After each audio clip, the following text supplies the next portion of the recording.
1903-1970.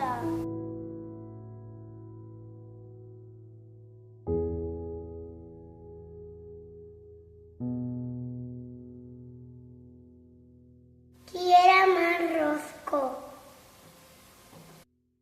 Era un pintor famós americà. Leònida.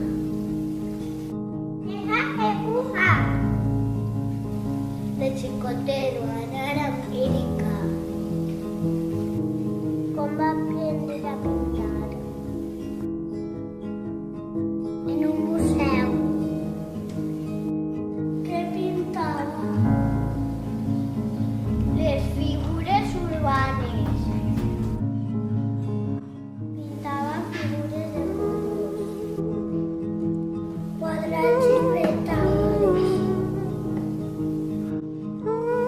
Tuita! Era abstracte i expressionista.